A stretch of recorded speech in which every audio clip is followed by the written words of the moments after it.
What's going on, y'all? My name is Juan Sun, and today is the first episode of my podcast, a one-on-one conversation. And today, we're gonna have a one-on-one conversation with. Hi. What's How going you on? doing? My name is Brandon LuShing. I'm a junior at the University of Buffalo studying exercise science. I'm just really thankful to be here. Juan has graciously invited me to talk about a topic that I am passionate about and I do like to talk about. So thank you for inviting me today. Yeah, all right.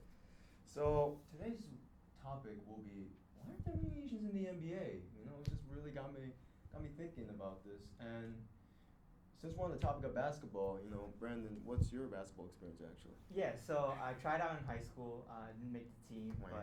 but and I did play a little bit of somewhat of AAU basketball on actually an Asian dominant team. It was USAB, United States Asian Basketball. Right now they're called Lunar Sun, and I'm actually the student manager for the University of Buffalo's men's basketball team. Mhm. So it's been a great experience so far. They've been doing well for the last 2 years. It's thanks to this guy with his knee pads going down the court, really scrubbing up after their sweat and all that. Doing my thing, man. Doing my thing. Yeah. Well, I guess I should say my basketball experience just a little bit. I never tried out or anything like that, but I understood the game ever since I'd say sophomore year of high school. Tried out for my church's team. Played predominantly Asians. But at the same time, basketball is basketball, no matter who you're playing. And I really understood the game, off ball, on ball plays, and all that. And since then, I've been playing a lot of street ball and playing on intramural here at the University of Buffalo for the past 2 years now.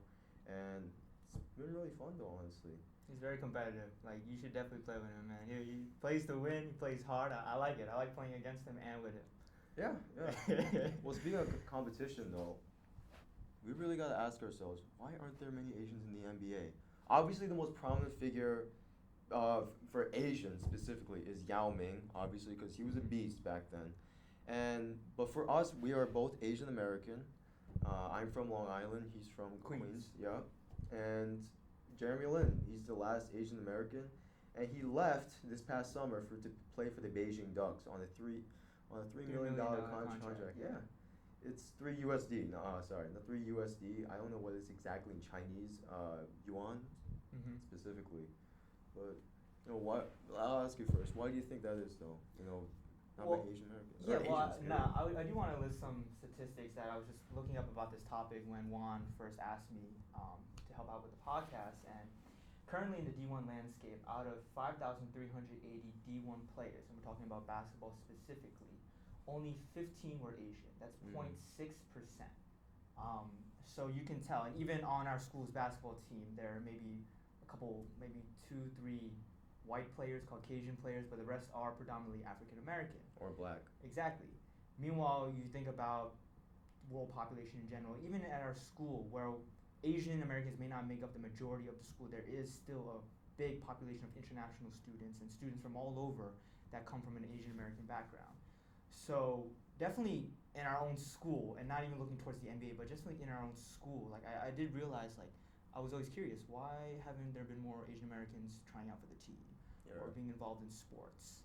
But yeah, that's one statistic I have. And honestly, in terms of statistics right now, there's 4.6 billion of us in this world, and specifically in Asia. We're 60% of the world's population. And to those people I say who are in charge of these NBA teams or who are these scouts, you're telling me y'all can't find one player that has NBA potential out of 4.6 billion people. That's way too many chances to give up, honestly.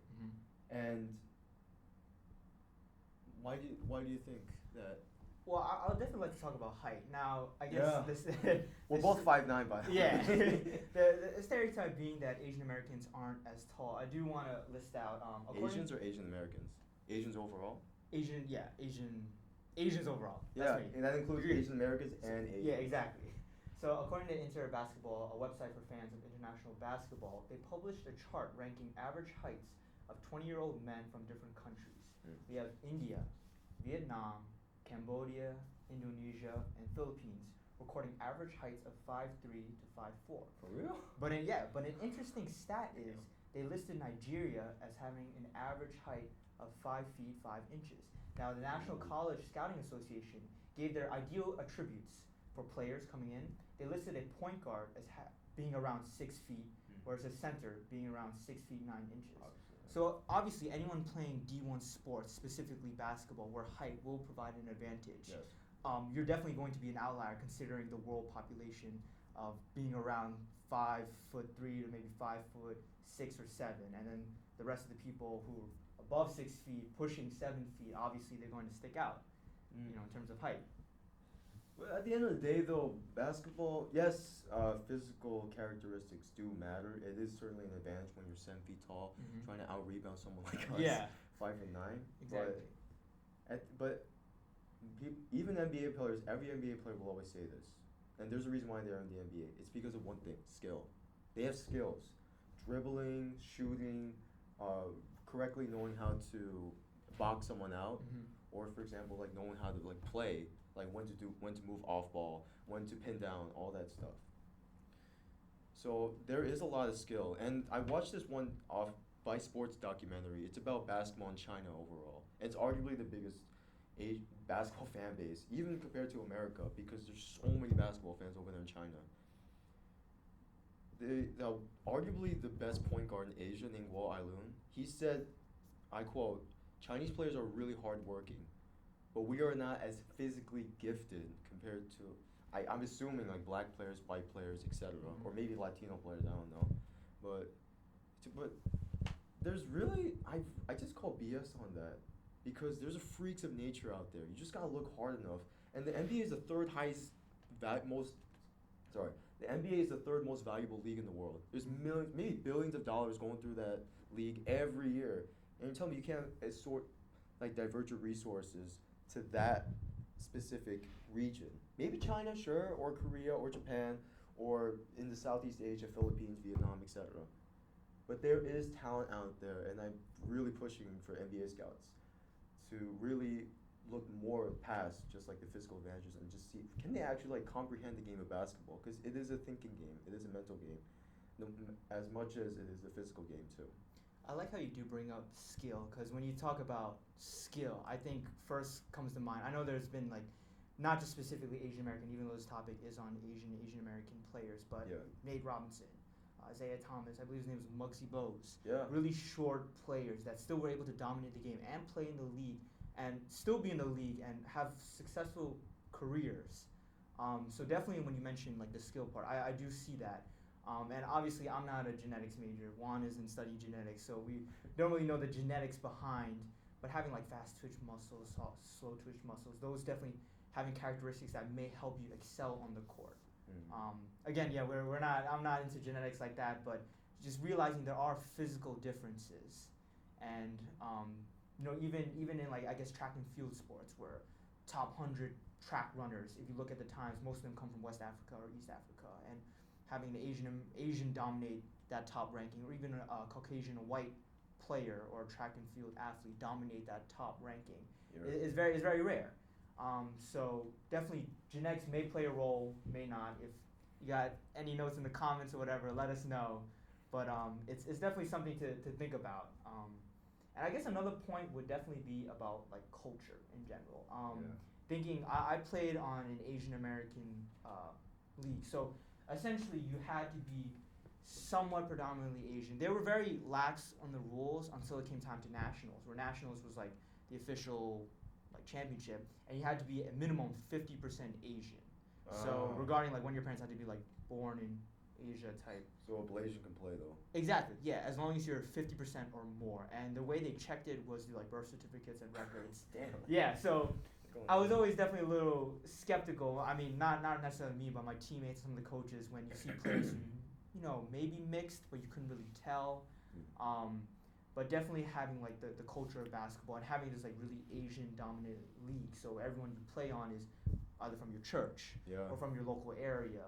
We're based in Queens area, closer to Flushing. The Titans, which is like kind of our rival, they play mainly in, I believe, the Bayside area, also in that same area.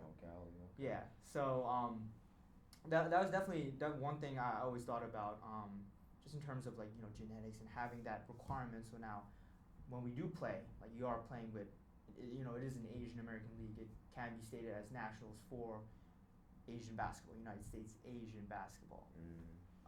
But yeah, no, that's definitely a point that I do want to keep diving into, because it is something like the culture and how you mentioned that that Asian basketball players saying that Asian Americans are hard workers. Yeah, yeah. Well, actually, when you brought up track, actually, there's this one guy named Matthew Bowling. Mm-hmm. He's a track runner, and he beat everyone. He's this white boy. He's just running out everyone, all black people. And if you look at the comments, like House of Highlights or something, shout out to Omar. You say, "Oh my God, this white boy," or I'm just here for the comments about that white boy beating all the black people out. Because I'm not gonna lie, we are somewhat conditioned to view certain people, a certain group of people, to be like, to assume this physical quality when that's just not the case. I'll give you one example. For example, me as a South Korean, we had one player named Ha Seung-jin. He was drafted 46 overall by the Portland Trail Blazers. Ironically, I'm wearing one right now. He played from 2004 to 2006. Now this guy, he's 7'3". He's super tall, but he's heavy though. And as you know, weight really does play on your injuries, because if you're carrying too much, there's a lot of gravity, there's a lot of pressure on your joints. And I mean, I guess I really don't know why he couldn't stick for some reason. It seemed like he could play for some reason. He was tall, yes, but at the same time, where were you gonna find a 7'3" Korean? He actually made it though too. Now, I think also with Yao Ming, I haven't really looked into his career too much, but obviously when you mention Asians in the NBA, that's like literally the first name that comes up. And I remember him having a quote, especially around the time with Jeremy Lin, who we're going to talk about later, and his rise, how he didn't want to be known as the only like Asian player in the NBA. Obviously his legacy will live on, still lives on, but again, he was also riddled with a lot of injuries in the knees and just in the legs from being such a tall figure. And obviously he didn't want to be just that one player that 50, maybe even 60 years from now, that people will only remember as that Asian player who really dominated the league. He was kind of looking for not someone to take over the mantle, but someone to just bring their own kind of legacy. Jeremy Lin definitely being a small like microcosm that could have blossomed into something, and just really being representative of Asians in basketball. Yao Ming was a beast though, honestly. No, he was. If y'all ever watch him, like if you listen to interviews from really good NBA players like Shaq, will always come up, David Robinson, they'll all say like he was a beast. He was hard to guard, honestly, and it shows that in the technique as well. And plus, he's doing a great job in the CBA as the chairman of Chinese basketball right now, and I'll tell you a little bit more about it later. And yeah, I did watch a YouTube video like last night. I was just watching because I was just going to YouTube showing Shaquille O'Neal's and Yao Ming's first game against each other. I think Yao Ming blocked him like 3 times. In the first 3 shots. Exactly, yeah. And just like showing that dominating figure, and how Shaquille O'Neal, being a physical specimen, being this big, imposing player, couldn't get around a rookie in his first matchup against him. So I do remember in that YouTube video, Shaquille just giving his props to Yao Ming for playing that way and just holding his ground, and not just using size and strength, but skill as well, being able to shoot from the perimeter, hook shots, stuff like that. So, and I think it also mentioned that Shaquille O'Neal only gave props to Patrick Ewing, David Robinson, and Yao Ming, the 3 players. No, that's me. Ooh, yeah. I wasn't watching the video that well, but those 3 players were the only players that Shaquille gave props to. So, I mean, it does put Yao Ming in that category, and he was inducted in the Hall of Fame very recently. I think 2017. Yeah, with AI and Shaq. AI. Would you actually consider in this discussion Jordan Clarkson, who is half black, half Filipino? Would you consider him as Asian American, considering that he's black? That was it. Yeah, no, I see like the whole, that's actually a really good question. I haven't really thought about that. I guess personally I would include him, but I feel like being mixed, and this is nothing against mixed people, but being mixed versus like a figure like Jeremy Lin, who pure blood Taiwanese. Exactly, yeah. Being mixed, he might not get that whole like representation or representative of like the Asian community.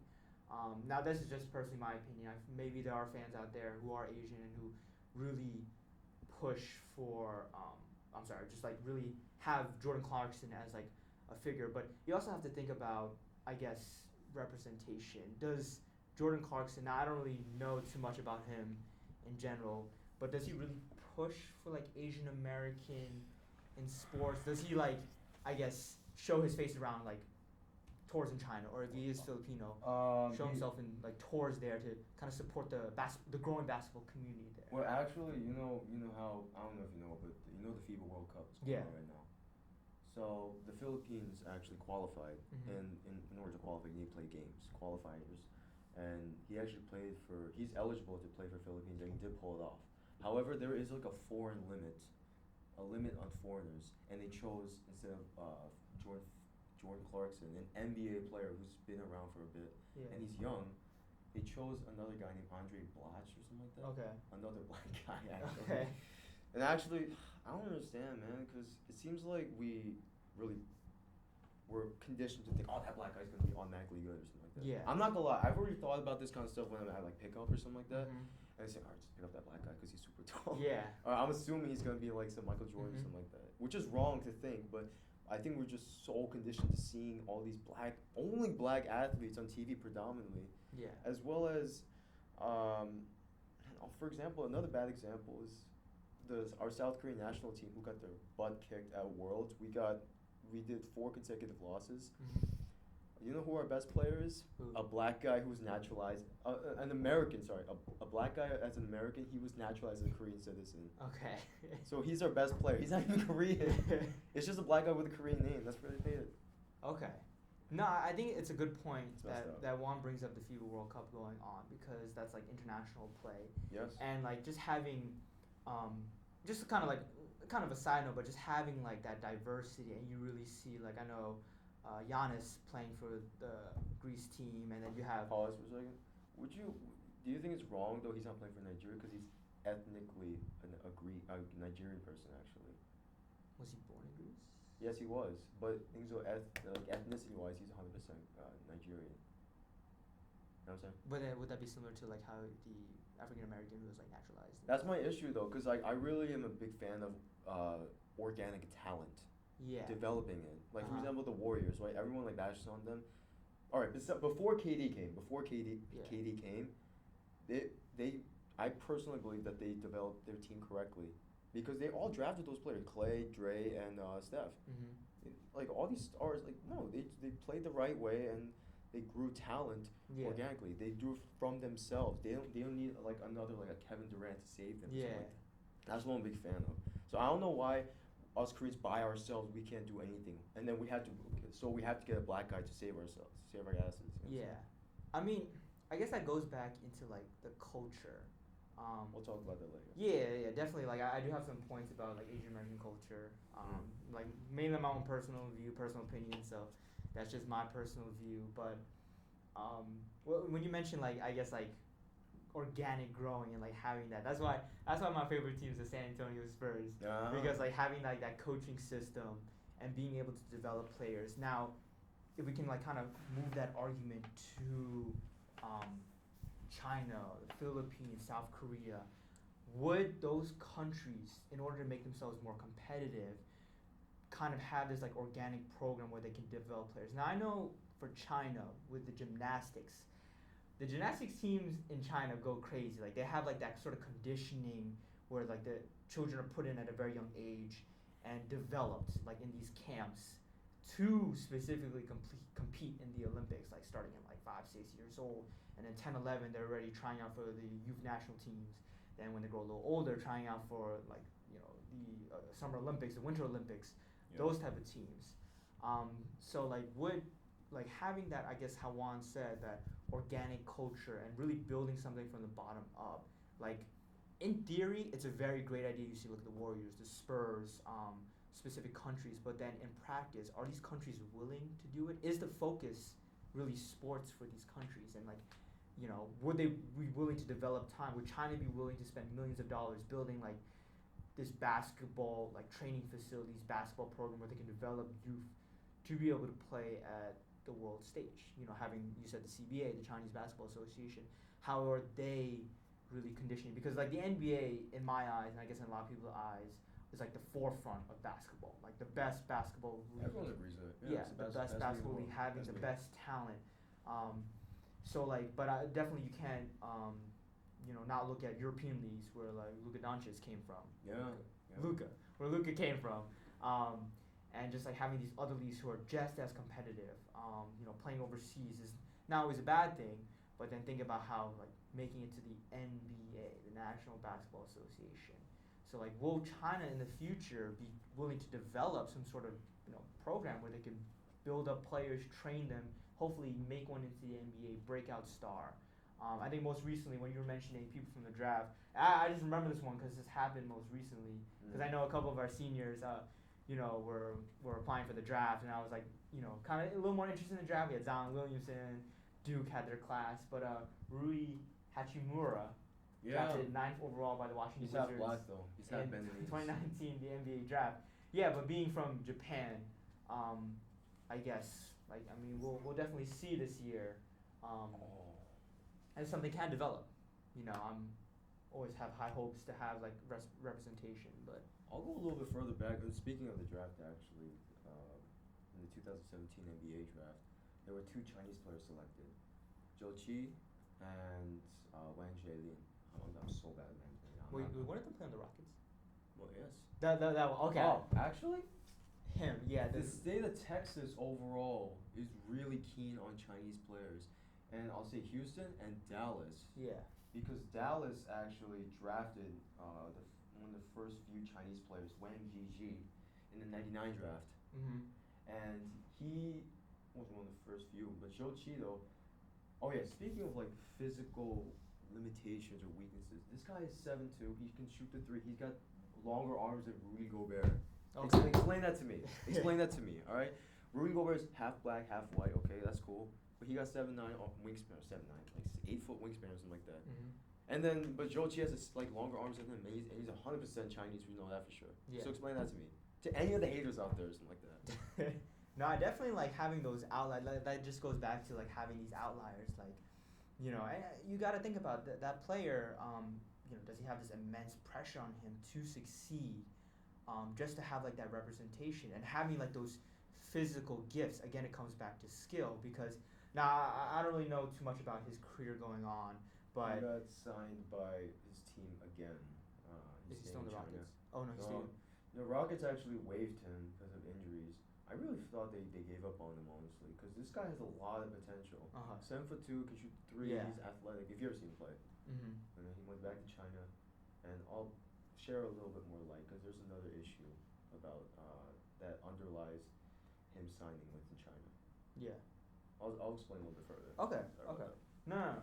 But I know you were talking a little bit about the Houston Rockets. I just wanted to mention kind of the culture of basketball. I know we're kind of getting to the culture aspect, which is I do got a lot to say on that topic. Dude, You bet.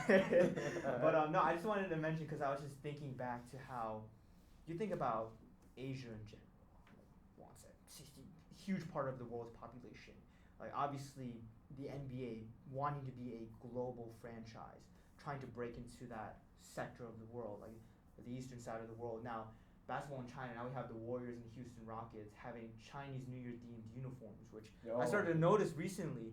And I guess that's a nod. I do know in the California area there is a growing Asian population there, and I think he did mention They run Asia. They run Cali. Exactly, yeah. And then you mentioned in Texas having that Asian. I mean, the Houston Rockets are based out in the Texas area, having that growing Asian American population, having like that desire to have it. So having Chinese New Year uniform outfits. Now you have players hosting events in China. Now I don't think this might be just more of a marketing thing with Nike, Adidas, Puma now, Under Armour hosting events in the Philippines or parts of Asia. But that's like another way how kind of the NBA is spreading their influence to have like a global franchise. Nike spreading their influence. Now you have Klay Thompson has a deal with Anta, which I believe is a Chinese-based company. You have the NBA and Tencent, Chinese media company, now streaming HD to China NBA games. Cool. So like having like just developing that relationship with China, trying to build their influence into it. Derrick Rose, probably one of the greatest stories, I guess, in like the whole NBA timeline, MVP rookie year. He's still really, a beast. really killing. He still is, was and still is. Was Y'all killing it. disrespecting on D Rose. He's still a beast. Still I mean, playing. no, yeah, and then now like his career moving on, riddled with injuries, and then most recently the 50-point game, like really just having that resurgence. I don't know if he was in running for sixth man of the year, but he definitely was like having that. The first half of the season. I Exactly. think he got injured midway or something like that. I saw this really like interesting quote. It's like out of a thorn in his side, a rose bloom or something like that. Like that just really hits, and just like a really side you note. Came up with that by yourself? No, I didn't come up with that by myself, but he makes quotes by himself. No, but I think also mention one of the players on the men's basketball team. He's somehow related to Derrick Rose. He's cousin. related. He's a cousin. Yeah. And just like him, like I always ask, like how did he come out of that? And people doubted him. And like this one clip, I remember, I don't know, did Juan share it to me or one of my other friends shared it to me where he had Derrick Rose. It was like probably when he in the midst of his injuries, 2014, 2015, when he was just getting out of his like second meniscus tear, whatever. He was alone in like an LA Fitness, and he was shooting shots up with like this random stranger who was rebounding for him. And like in that moment, nah, it wasn't me, but yeah, I know, but it just like that low point where he really just asked this random stranger, and now I think the player on UB's men's basketball team mentioned that like that person who rebounded for him, took him around, took care of him. And so I guess that's the really off topic, but really how I want to develop the relationship with the players. Does he still play for the UB? Yeah. He was the one who had the ACL tear. Oh, that's I don't know how to say that. coincidental. Yeah, but now he's back. He's playing this year. He's playing this year. Yeah. I'm not gonna mention names. It'll probably be easy to figure it out. Is he a starter? I don't know. That I ain't a coach. I always ask him like inside questions. Inside question. Yeah, I get this. I don't want to give too much because I don't know if this podcast might blow up and I don't want to get in trouble because I have to sign like the whole NDA disclosures and like. No, first of all, the NCAA. Yeah, the NCAA rules. I can't say too much, so I'm not gonna give too many.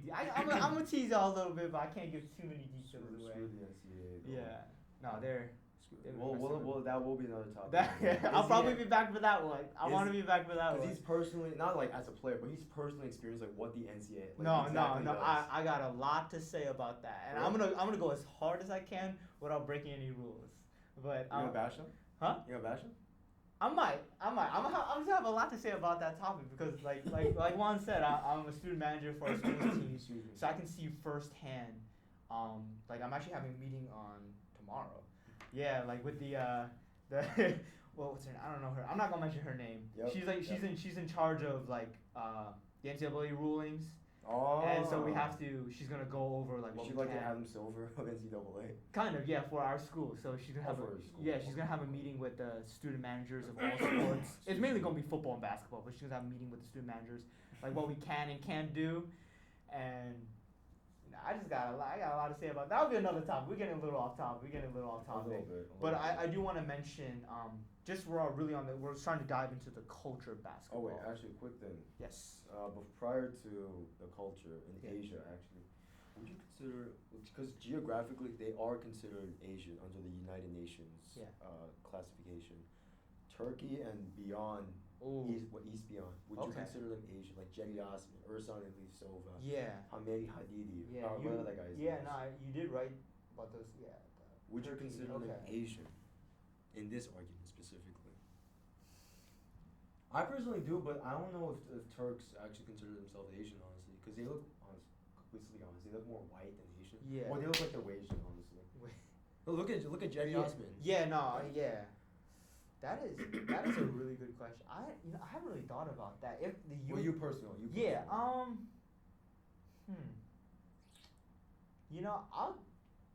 I guess for argument's sake, I would say they were just because I feel like, this might be just a little weird to me, but since there is so little representation, I guess like even when you say like Asian, you obviously the Philippines, Japan, Korea, China. Vietnam, like that area, but having a player from Turkey, I mean. We'll get Majid in here. Yeah. Shout out to Majid, man. I love you, dog. Yeah, but I guess. I'll just say yeah. I mean, I can't really come up with an argument. If someone says no, you're not considered. I mean, I'm not really gonna argue on that case, but I feel like just in terms of representation. Like it really is about representation, just having someone to look forward to. But if players from Turkey look up to these two players, or from these other countries, said Yasmin, if players, if players from Turkey or just like children from Turkey look up to them, I guess that's the most important part. Oh. You know, like having Jeremy Lin from Taiwan. No, I'm not from Taiwan. My mom's from Hong Kong, and my dad, he's from like God knows where. He's from like. Is he from mainland China? It's like he has cousins. Cousins were born in mainland China, Shenzhen area. We have cousins there that we visited. But then like. That's a big basketball. My family, my grandparents immigrated to Jamaica. Oh yeah, I remember. And then there's like some cousins there, and then my dad, he was born in like Brooklyn. So. But ethnically, he's Chinese. Yeah, ethnically he's Chinese. I can't even say like. I can't even put like Jamaican in it. I don't think it counts. That's another thing in the comment section below. Like my grandparents. Does he look Jamaican, yo? No, people said Filipino. People said Filipino. Alright, I'll give you that one. Someone said Filipino yesterday. You don't have their eyes though. A lot of Filipinos tend to have really big eyes. Yeah. Like, do I have big eyes? I feel like you and I are the same. I don't know. But you got the round tip though. I got like just straight line. God was like. Yeah. It's a. so let me know in the comment section below. Get this again, genetics and like ethnicity. I don't know. Is that probably not? So I'm never gonna say like I'm Jamaican. But like my grandparents on my dad's side did live in Jamaica. Like I got passports, money, and all that stuff. I got documents. Wait. Do you have passport? Like their passport? Not you. No, not me, Okay. and not my dad. But like yeah, we have history documents. You want a battery? So what's your life story? Yeah, no, I'm not going to my life story. But I definitely want to speak about culture. Culture. Yeah, now we get into it. I know we mentioned we started at Derrick Rose. We went way off topic. But I'll reel it back in. Derrick Rose's Adidas deal, hugely popular in China. And back to my experience. He actually did the tour in Korea one time. He showed up in 2015 or something. Okay. Yeah, no, I think Derrick Rose is like very popular in China. Like very, very popular in Asian countries. Yes. Shout out to Derrick Rose. Come on this podcast, man. I love you. But I just want to mention, I guess like kind of like a little bit off topic, but now back to culture. The UB men's basketball team, we went on a trip to Belfast, Ireland. I was very lucky to be the manager to go. It was like Were you the only one to go? I was the only one to go. The other manager, no names, and this is no subtle shots, but this is subtle shots. No, there's no subtle shots. You know who you are. There's no subtle shots, but he didn't want to go because of classes. I understand because he was taking like an intro. Yeah, that was besides that. So I was very fortunate to go. Week-long trip, all expenses paid. But let me tell you right now, right? This managing thing is no joke. Like you think all expenses paid. Oh, Brandon, you were chilling. You were eating food. Yeah, I was eating food. And I gotta wake up. I gotta do laundry. Like I had to run from the arena back to my hotel in the rain, carrying the laundry, like doing stuff like that. But anyway, the whole point of this tournament, the Belfast Classic, also kind of related to, his name's Andrew Curiel. I'm sorry, I'm Andrew, my man. He was our tour guide. The whole idea of this tournament was to introduce basketball culture in Ireland. Ireland doesn't have basketball culture. Yeah, it doesn't have that big of a basketball culture. Not as big, because the venue we played in wasn't necessarily like a basketball venue. It was like a multi-purpose complex venue. So like can host like, soccer or like concerts and stuff like that. It was mainly used for concerts. Now, aside from the tournament where we played Dartmouth, I believe, UCF, and like maybe one other school. Was Taco Fall there? No, I'm sorry, not UCF. USF. I'm sorry. Damn it. Yo, if you get Taco Fall on it. It was San Francisco University. SF. I don't know the name of it. USF. I'm so sorry for all the fans there. Don't blast me in the comments. But the San Francisco team, they were doing pretty good though. We won. We won the tournament. We won the Goliath bracket. But the whole point of this tournament was to introduce culture. So the games were like Thursday, Friday, Saturday. But Monday was a tour. 2 days was a tour. Tuesday, Wednesday, and a little bit of Thursday, we actually visited like this partner school, like school children. Okay. Like a private school. It's like St. Joe's like University or something like that. And all the players did was kind of like host this like Q&A and just get to know the children there. And it was really interesting because I could kind of tell like the school children didn't really know too much about basketball. But the way that the faculty, the administrators, and the people from this program kind of pushed it, where the kids were making like signs they came to the games. They had like buffalo signs waving around, like our own little cheer section. Yeah. Are they doing this? No, no, they did do that for the picture, and just like, and when we funny. did play the games, like all the children, I don't even know if any of them really knew what basketball was, but that was the whole point, introducing them to basketball. You had schools from like all over Belfast, like just cheering, going crazy, like for either side, because there wasn't really, even though we had our own specific school, there wasn't like a set team you had to cheer for, and like having that experience, I think really did open my eyes up to like culture, like the culture of basketball in like specific communities. Oh, yeah. Can you check that the mic's on? Is the mic on? Yeah. Okay. Sure, go ahead. Okay, but now it's funny how Juan mentions California. Now I was looking at this article. Joel Franks, society professor at San Jose State University, author of The Barnstorming Hawaiian Travelers, which is a story about semi-pro, multi-ethnic Hawaiian baseball team that played across America from 1912 to 1960. He speaks a little bit about, I guess now we're starting to get into like our own personal experiences of culture, being an Asian American. Now I'm considered, I guess, second generation, cause my dad, he was born in Brooklyn, but my mom came from Hong Kong. That's why like when I played with United States Asian basketball, like she was my 50%. She went to. Serious? She went. Like you're 100% Asian. You should. No, yeah, I mean, yeah. That uptight. I mean, like I don't know, like 100%, like 50%, like born. I mean, anyway, my mom came from Hong Kong, went to Manitoba in Canada, and now lives in the United States. So like my personal experience. Going crazy in Hong Kong. Yeah, no, definitely. That might be another topic. Wait, I know we're getting off topic, but how's your family? How's like your mom's family doing in Hong Kong? Like no, I actually got no family in Hong Kong. For real? Yeah, they all here. Oh, they all emigrated too. Yeah, exactly. Yeah, it's like one at a time. Like Oh that's actually a no. I have a very good story about that, but this is very this might be my own podcast, like my own like family history on my mom's side. It's a very interesting story.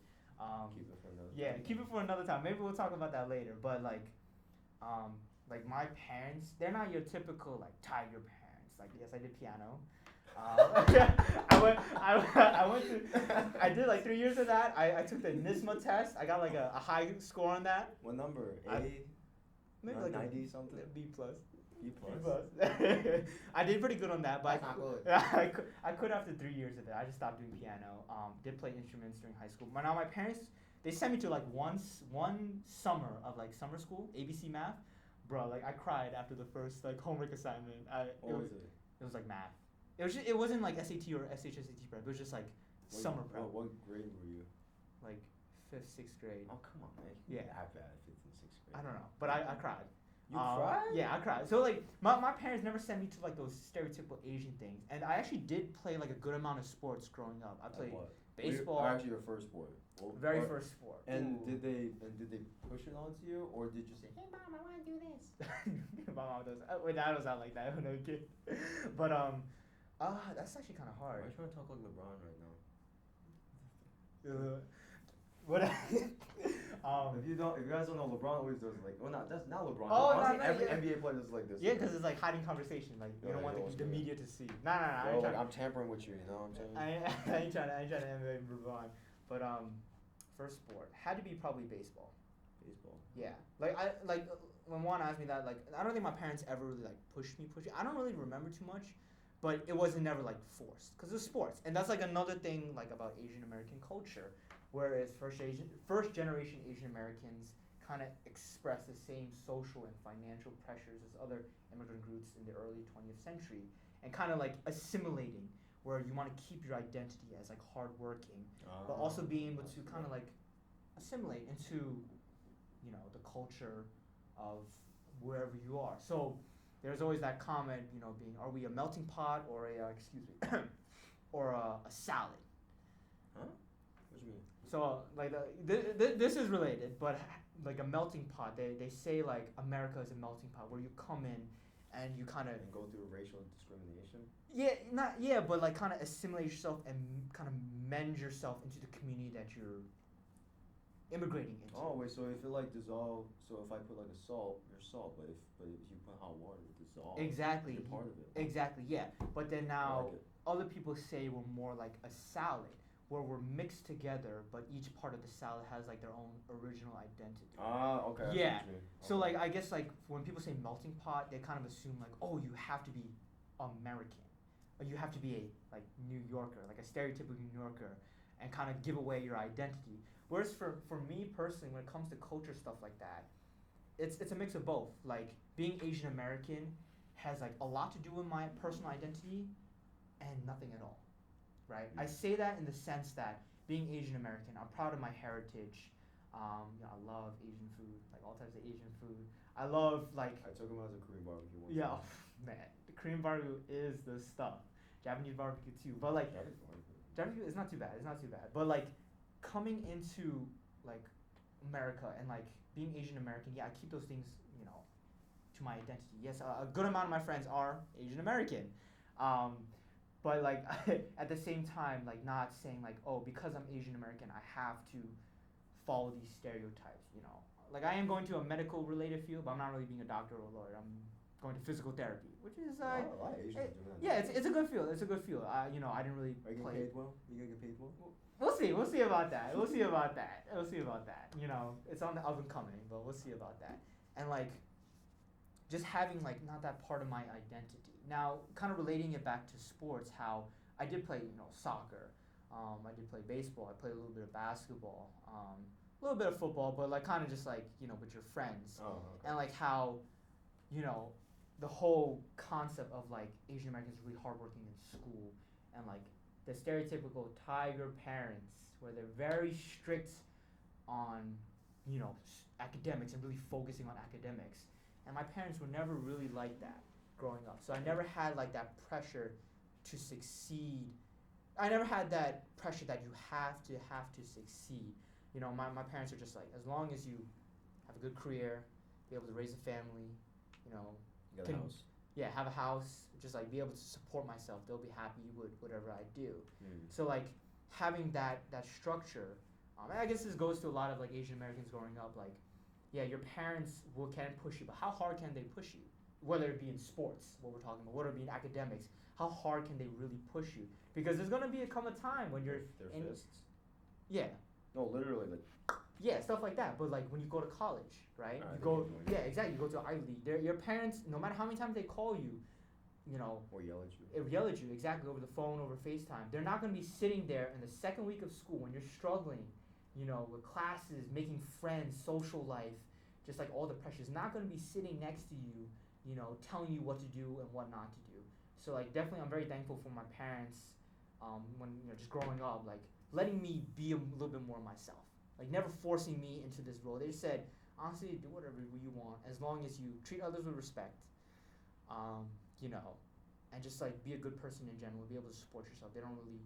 Doesn't matter to them as long as I'm succeeding. So now when I come into college, like I'm able to do stuff on my own, per se. Like I'm a little more self-motivated. Like I don't have like an extrinsic factor. Ooh, big words, man. I'm psych 322, abnormal psych, extrinsic factor motivating me, right? I have an intrinsic factor, like, succeeding, like wanting to succeed for myself.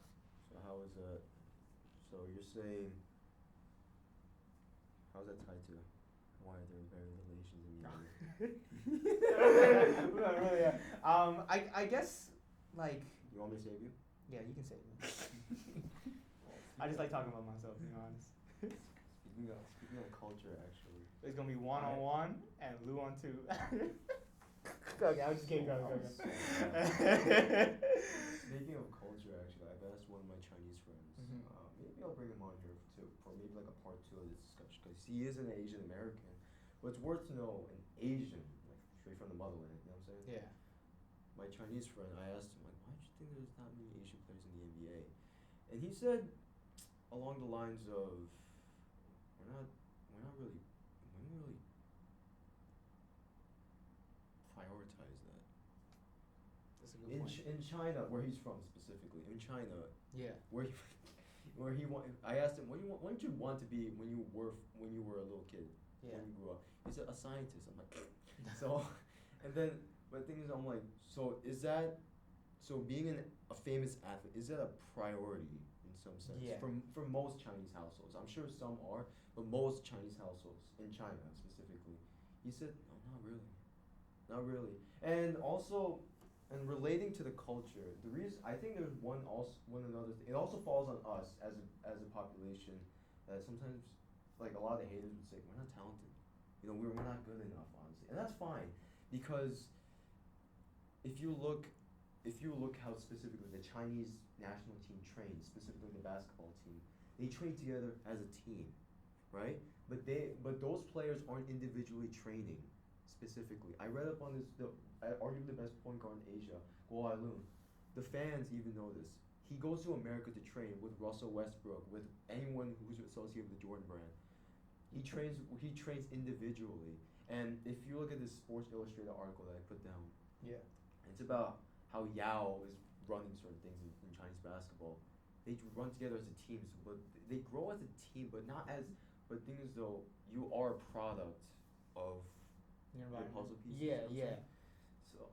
So the players aren't they're getting better as a team, I guess, but the players aren't getting as good as they should be though, because they're not putting that individual time to training themselves as much as they do here in America, which actually leads me on to another point. Here in America, we're more of like an individualistic society. We're really focused on ourselves. We're kind of selfish. Yeah. However, if you go to Asia, you'll see this. Watch this movie called The Farewell, the one Aquafina just came out. She's an American, Asian American that's coming into specifically, I can't remember China specifically. I think it was China. She goes to China, and spoiler alert, sorry guys, but the grandmother's dying. Yeah. But the family doesn't want her to know. The granddaughter, Aquafina's character, wants her to know. But thing is though, when she's arguing with her, let's say for example, uncles or grandparents, or uncles, etc., she's saying, why would I let her know? She doesn't deserve the right to know. You're thinking too individualistically. We have to think what's better for the group, what's better for the family, what's better for her as well. So that group mindset carries over into their training as well. So I think that doesn't allow them to fully grow individually as players, which is what the NBA is looking for. Can you individually be a great player? Yeah. So therefore we can fit you into our system. I think that also falls under that category of reasons why there's not that many Asian NBA players right now. Maybe because they're not investing into their individual skills. Mm-hmm. For example, shooting, passing, dribbling, rebounding, all that stuff.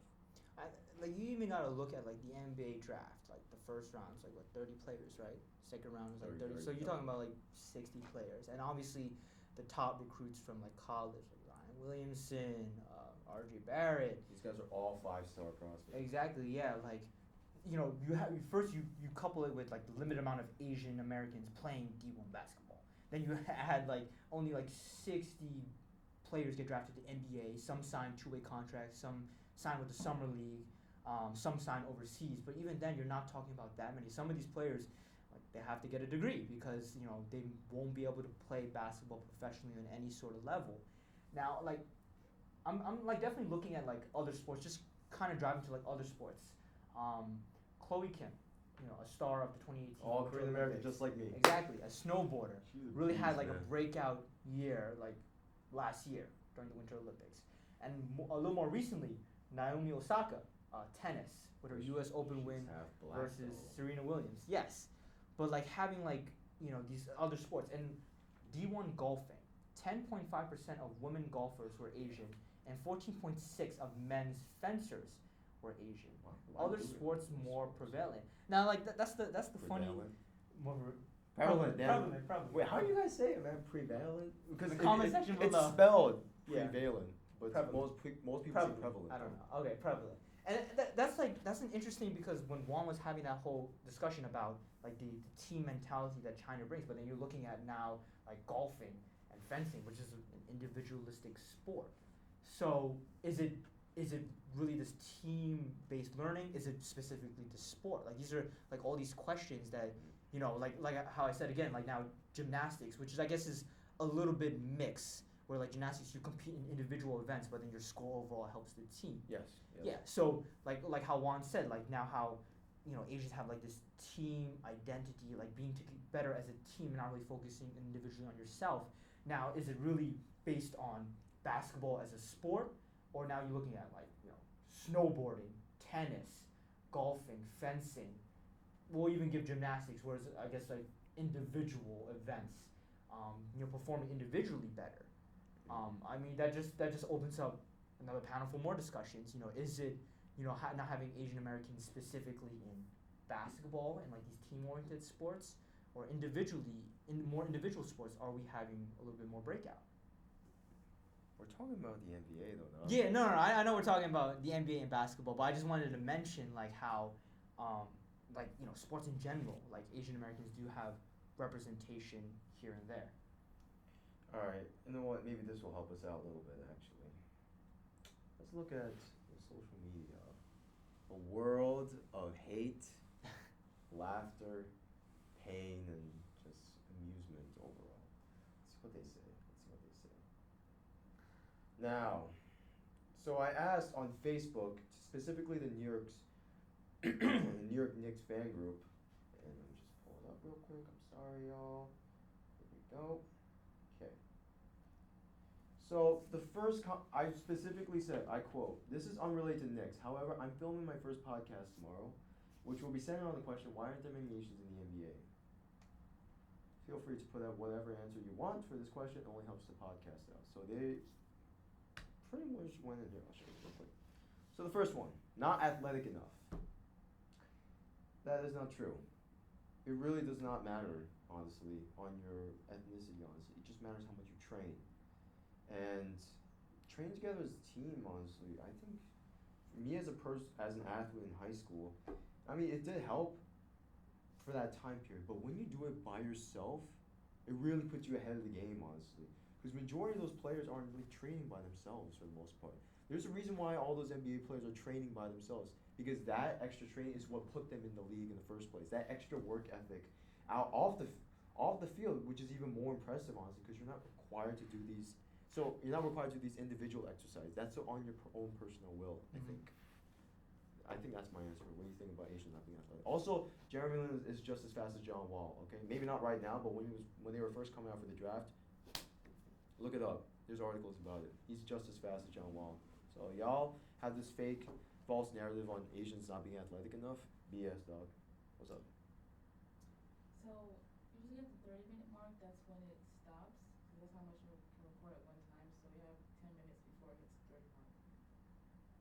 Can you remind us when it's around that 1 minute mark then? And then that's when we'll cut. And Okay, then yeah. not cut, like we'll just see if we have any more. Okay. No, I definitely do agree with Juan. Like Asians can be athletic enough. It really just depends on the training, how much time we're gonna put into it. I'm kind of like scrolling to the next comment about like culture. Okay. Yeah, no, but is the focus really for an Asian American sports? Or Asians. Yeah, Asians in general. Is the focus really about sports, or is it something else? Like getting a job, having a successful career, versus like taking that risk to try to play professional in any sort of sport. But definitely it definitely comes down to training and how much you're willing to spend. Like you do have, I know it's specifically NBA, we do have athletes in other sports who are dominating, and so it can't really just be about genetics. Now I'm not studying genetics, so there might be an argument somewhere there, but definitely Asian Americans can be athletic enough to play. All right, so not athletic enough. That's BS, right? To you? Yeah, like we can be athletic. Oh, actually, this should be worth it. I think majority of our time is just spent too much. Not all Asians, obviously, but a lot of Asians or Asian Americans, they just spend too much time studying. And not Well, learning that's and all that. definitely about culture. Yeah, I can say that factors in genetics and culture. I think that's like Nature versus nurture. I think that's like the argument. Where'd you come up with that from? Though? I Psych 101 man. What can I say? Psych 101? So I mean, in my abnormal psych, it came out too, okay. man. But All right. I'm a studious boy out here.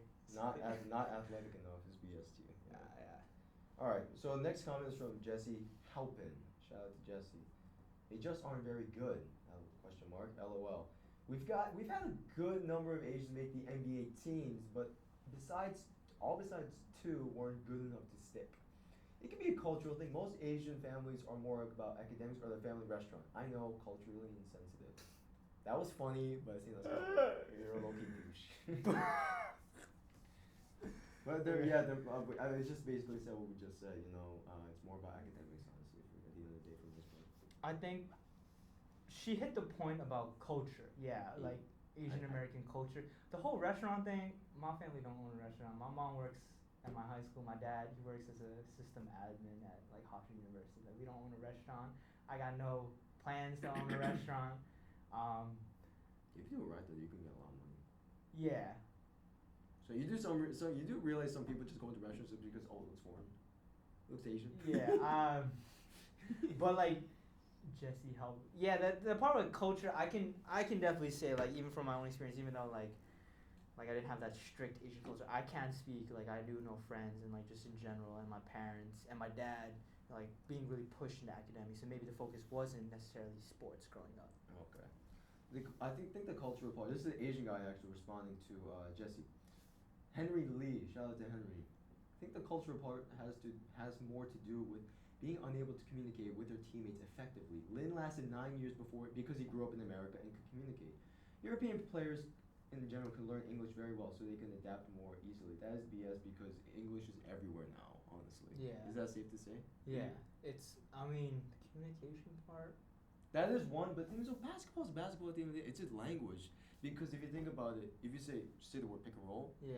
anyone knows how to do a pick and Yeah. professional, sorry. They know how to do a pick and roll without saying like a single word. Yeah. Could you do one? Yeah, I can. With you just do it right here, like, hey, come here, say Yeah. I pick, that's it. Yeah. I can definitely do that. Right, It's my like- go-to move. Wait, as a pick setter or as a Oh no, my go-to move is the sham god.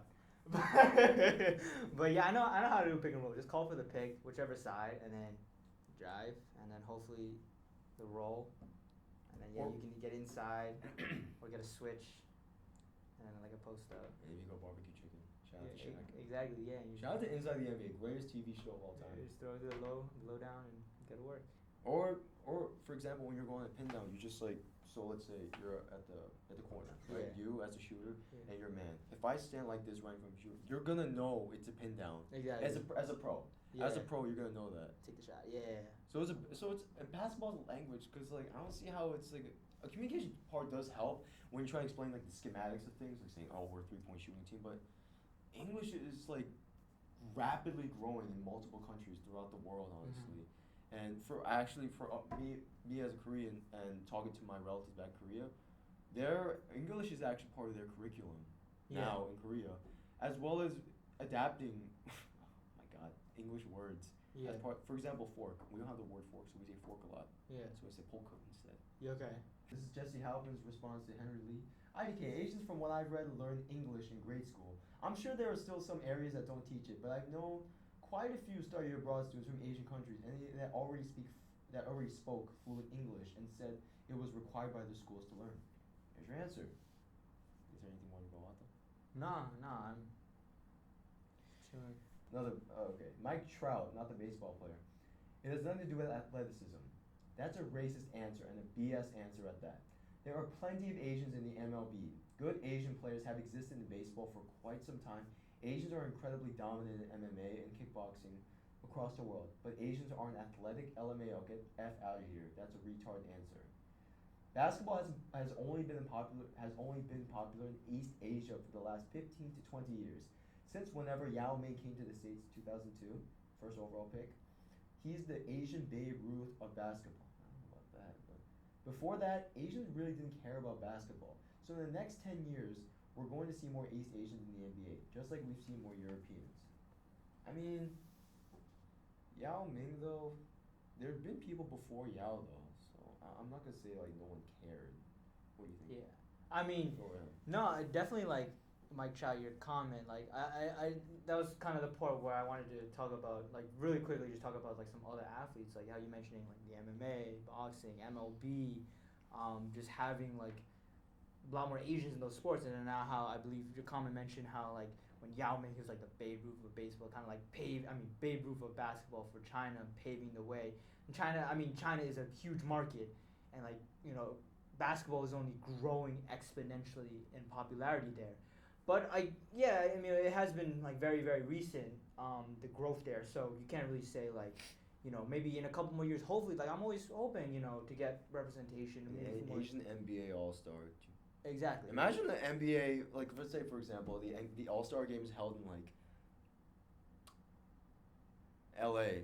You know how many Asians would pull up to that? Exactly. Yeah. So like. Like 80% are all Asian fans, honestly. And the rest of the black people or white people, whatever you got. Yeah, but it's just like I mean I do like the point you're making how like basketball I guess has been relatively new towards the Asian side Yes. of the world and like hopefully I'm just really hopeful like it continues to grow like it'll be great to see more Asian American players, Asian players in general from different countries like playing in the NBA. Just it'll be nice to have a little bit of diversity.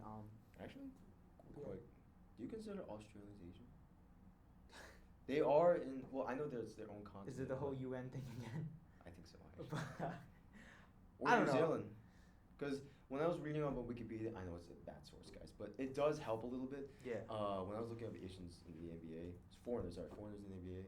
Asia, first one, Australians, 25 NBA players.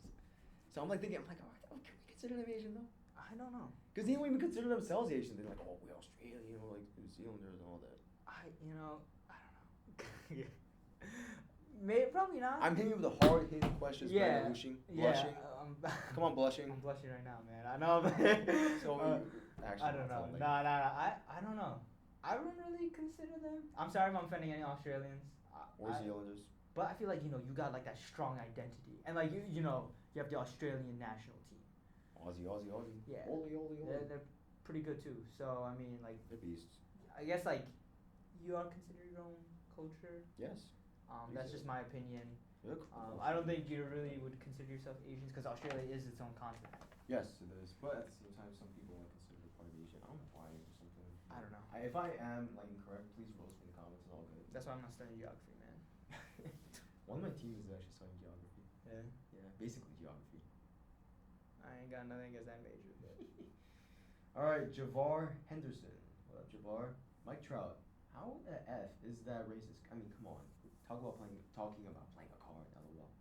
Okay, Mike Trout in response to Javar Henderson. I'll acknowledge this. Jeremy Lin played the race card when he said nobody wanted him in the NBA because he was Asian.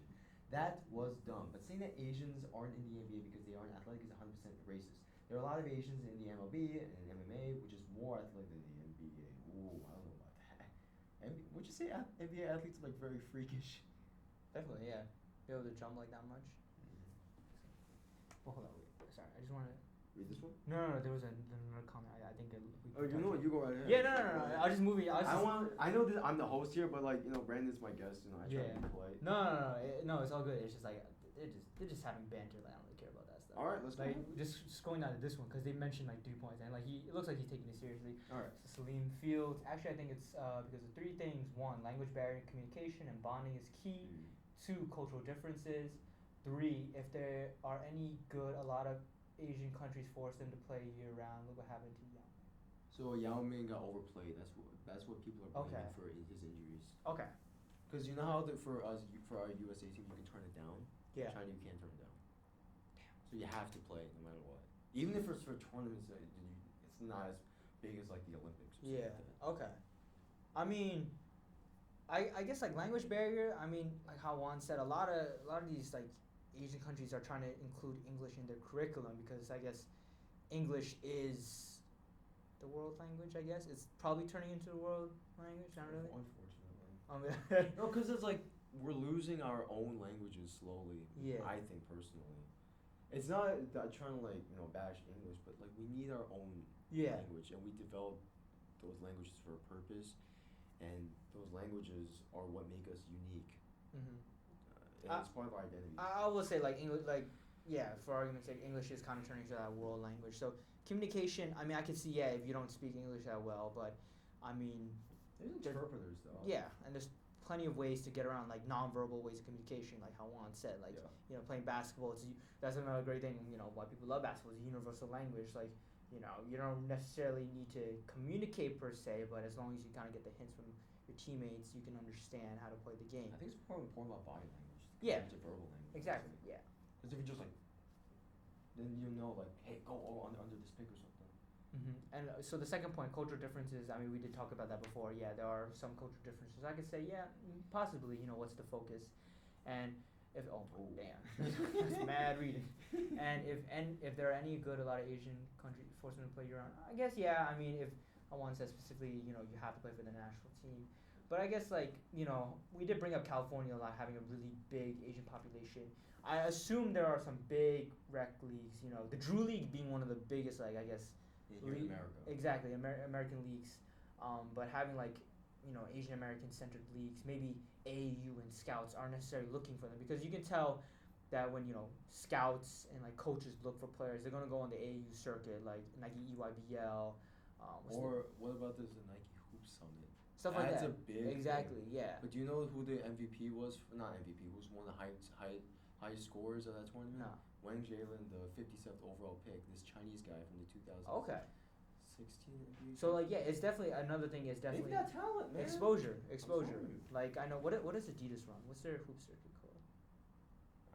I don't know. So Adidas has their own. Obviously, Under Armour has their own. Like Steph Curry's like 100 top 100 camp. There's all those like Pangos All American 100 camp, Slam, Ball is Life, All American. The Junior NBA. Yeah, the Junior NBA. There's like all these like specific camps, top 100 players, and you can tell like if you make the top 100, like the same name is going to be in each and every one of them. And they're mostly American. Exactly. Yeah. So it's like having that exposure does count. Being able to get a scholarship, playing D1, or just having your name out there.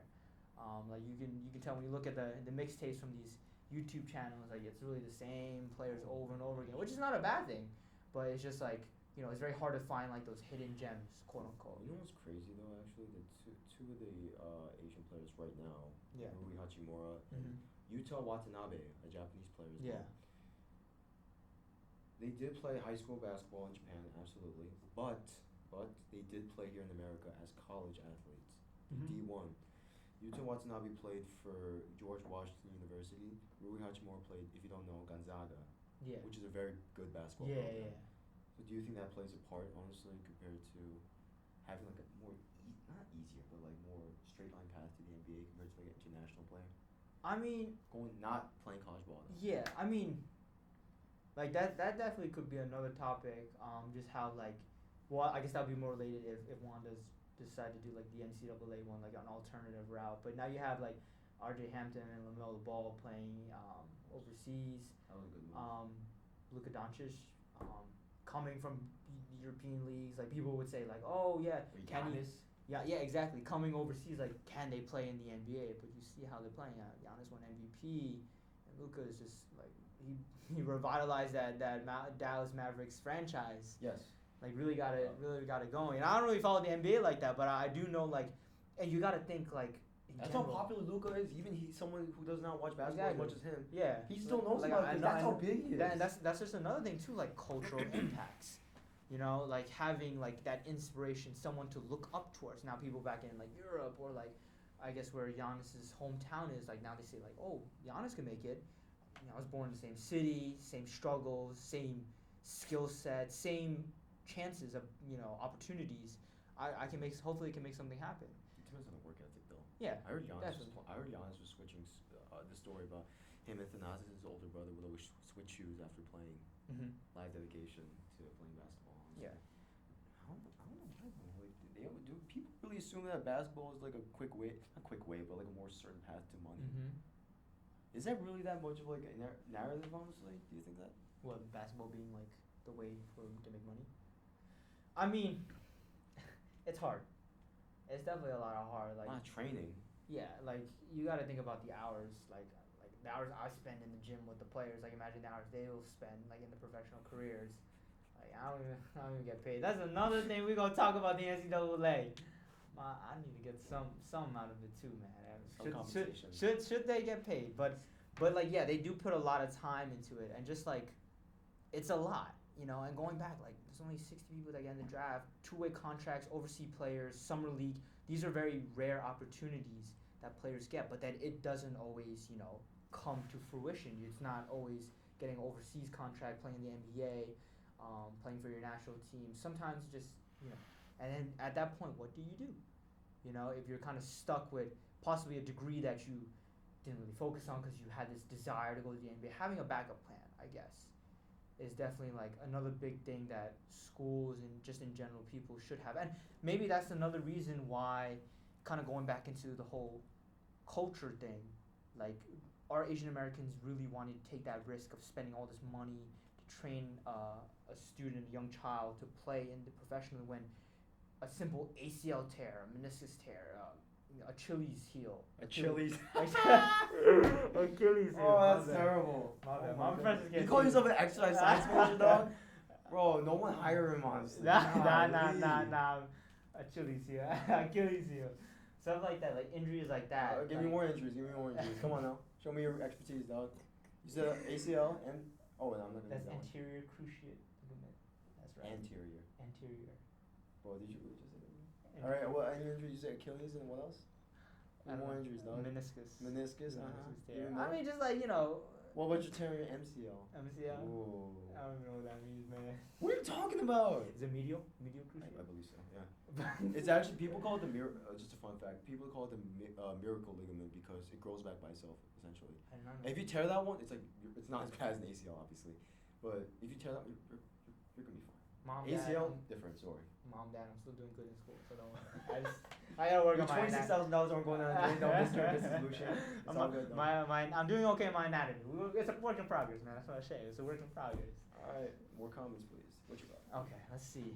I'm a Knicks fan. I'm living in Asia. Oh, okay. Okay, I mean, the NBA is predominantly black and other Asians. Why Asian are unique and gifted? The NBA has evolved to be about size, skill, and strength. Okay, otherwise it would be a white sport. Well, and yeah, that is true because in the beginning there was predominantly black players. White players in the beginning stages of the NBA. But fun fact, the first non-white player to be drafted in the NBA was Asian. I already told you this probably. Yeah. Wataru Misaka is a Japanese American player. He played for Utah and then he came here and he came into the NBA drafted by the Knicks. He played for like 7 games or something like that, or 2. I should really look at my facts, but 7 games, he got cut. And hopefully he secured the bag. I don't know if he got paid. In the beginning, Yeah. they probably like 10K. No, like 1K would be enough for that back then. Hey man, I mean, he can say he played in the NBA. You can put that on your resume. He played in the 40s, dog. There's that other player. I forgot his name. It was like James on Curry, who played like 3.7 seconds. Oh, And he had the. I think he said he had the most. I've seen too many I'm sorry, I'm saying NBA. I'm sorry, YouTube videos about it. Exactly. Yeah, like he had the most money per second because he only played like 3.7 seconds. That's crazy though. Yeah, so I don't know how much he got paid, but 3.7 seconds divided by 1 million. I mean, that's still like. Would you consider a half white player called Rex Walters? I think he's half Japanese. Would you consider him Asian?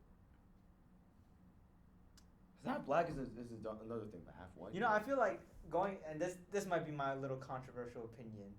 So, but this is versus my opinion. I feel like definitely when you talk about mixed people, It's tough.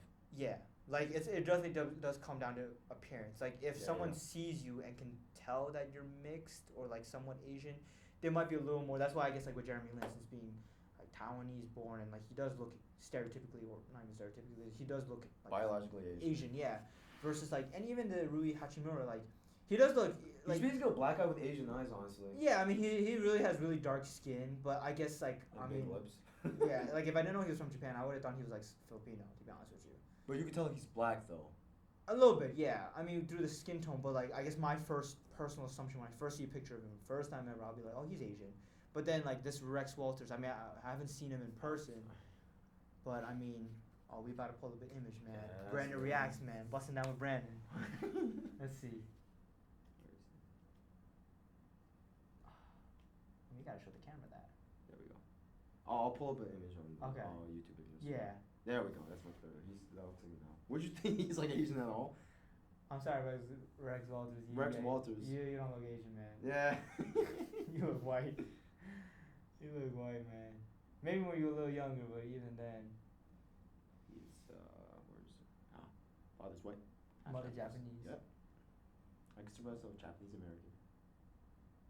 Yeah, I guess I wouldn't really consider, but I mean, who am I to judge, Mr. Rex Walters? Like if you helping to maybe push an Asian American like basketball camp, stuff like that, you got my full support. But yeah, you only look Asian, so I mean, Yeah, I know. yeah, I'm not sure if I would. No, I wouldn't. I can't just say I won't say I wouldn't look up to you, but I wouldn't look up to you. I guess as like As much as Jeremy Lin. Yeah, yeah. How did you feel when you heard about him, by the way? Jeremy Lin? Well, not just like blowing up with the insanity, but just overall his You know, presence. like I'll in the even NBA. like I'm from New York City, so like, and that was like what 2012, 2013. Yes. So I was, what was I doing? I was like doing? I Middle was- school, I was right? busting that. No, I wasn't busting that. No, I was in middle school. Yeah, I don't think like even back then I didn't really have a focus of like NBA. Like even today, like Juan knows like I don't really follow NBA that much. Like I watch. It's more like, the high school basketball though. yeah. Oh man, I love high school basketball. Like we can talk about that too. Like recruits. I love watching mixtapes. But like NBA in general, like I like the Spurs. Like I love Kawhi Leonard. Kawhi Leonard, man. Shout out to Kawhi Leonard. He left. He's on the Clippers. I know. Yeah, Shut that's my up. boy, man. That's my boy. But like.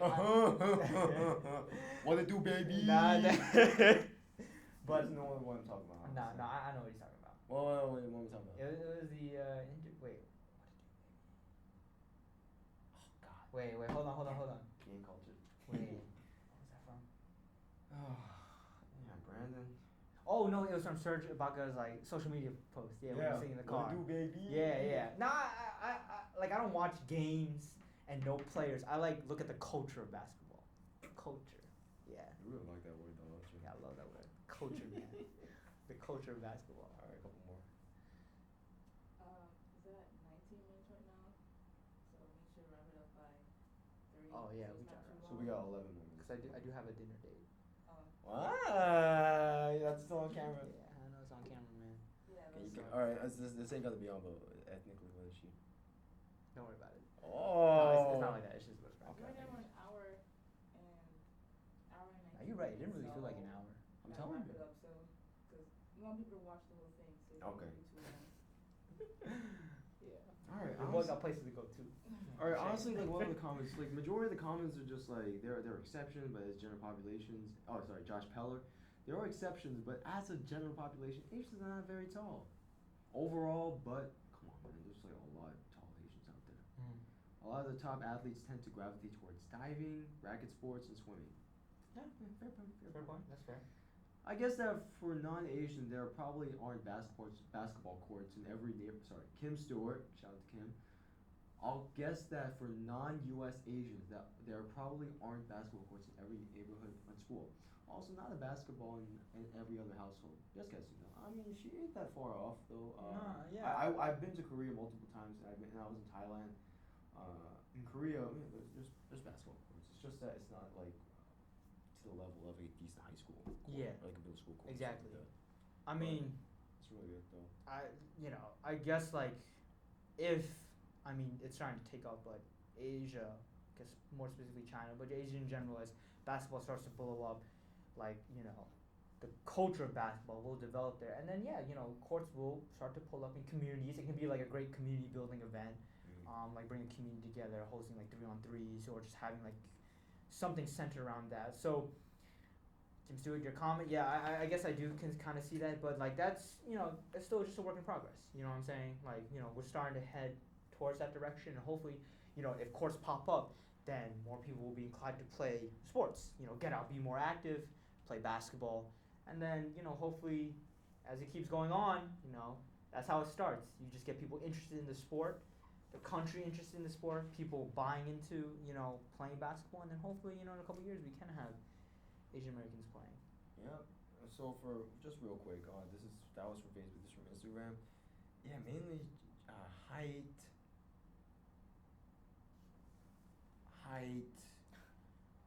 Also, one quick reason, I think it's the money. Some Chinese players don't go over to the U.S. because they might not get as much over here compared to over there in China. Yeah, I think Chinese contracts are pretty loose. Like you always hear Second about highest paying league in the world. like Second yeah, highest like paying NBA league, dog. NBA players like They get the bag. yeah, man. who are like veterans or something like that, but they go to China and they're like Jimmer Fredette. Yeah. Yeah, like They just don't even play that. Well, okay, I'm not like trying to bash Chinese basketball, but yeah. it's not on the level of Yeah. NBA. Nah, I can say that. So it's lower, so you don't have to exert as much compared to an NBA Mhm. game. I know the CBA is a decent level, but it's nowhere close to. I just play for a couple years and come back to the United States and just chill. Yeah. So you're really hopeful. We're really hoping for Asian Americans. No, definitely, or definitely, Asian yeah. players. I mean, we can't just rely on Yao Ming, Jeremy Lin, and these new draft players. We need, it'd be nice. Like it'll be better. Now I'm not saying like the league has to interfere or we really got to start like putting a ton of money into China yet, but like hopefully, like how Juan said, like organically, a player kind of rises up, with the physical gifts, but also the skill set, the strength, and like that work ethic, and hopefully can have that breakout year and just. Like I remember, Linsanity, like I wasn't big into it, but I like even looking at some of the after reports now and the documentaries that popped up, it was crazy, especially in New York City. It was crazy. So, like having that and you can feel that energy, just having that excitement. I mean, you know, hopefully that next player, like whoever you are out there, if you're watching this podcast, whoever you are out there, man, if you do blow up like that, like you'll definitely have that fan base, both Asians and non-Asians cheering for you. Everyone will be cheering for you because they'll be looking at your skill. All right. For my little short bit, to all the Asian players out there though, it's not just on the NBA to find you. Honestly, it's for you to give them a reason to find you in the first place. Make them excited. Honestly, it's not coming from me and Brandon. All right, we need y'all to be working hard, going to the gym, putting more hours in it. The black players and the white players and the Latino players and whatever you got. Work harder than them, and you will get there. All right. And we really for Jeremy Lin, Yao Ming, all these trailblazers, honestly. Trailblazers, LOL. Thank you so much for the. No, that's good. I like how you put it. No, my man Juan got it. For the Trailblazers, shout out to the Portland Trailblazers. Thank you so much for setting the path and giving me the inspiration, honestly. But if you enjoyed this podcast, man, please leave in the comments any feedback, anything that you got for me, things I can improve on. I will have other guests besides Brandon, obviously, to come in. It's probably just gonna be no, they're gonna be other guests, but I will be back. Yes. For the NCAA episode. The NCAA one, gotta shout out my Instagram at Brandon LuShing. He gonna put it. Oh, I'll put all the social media. Send me a follow. But again, seriously, thank you, Juan, for having me here. It was a great podcast. I just love talking about stuff like that. I will be back definitely for the NCAA one. And if you need me to talk about anything else, I love talking about anything and everything. I can talk about a lot of topics. I got a lot in this mind, man. All right. Not really schoolwork, but I got a good amount in this mind. A lot of stuff building up. But seriously, thank you for inviting me out here. And just. All right. Thank you. All right. So if you like this video, please like this video, share, subscribe, Thumbs up. Man, follow the social media below, dog, and y'all have a blessed day. Horns up. Yeah. Horns up. All right, let's go. Y'all have a blessed day. Yo, horns up. Cut that. 3, 2, 1.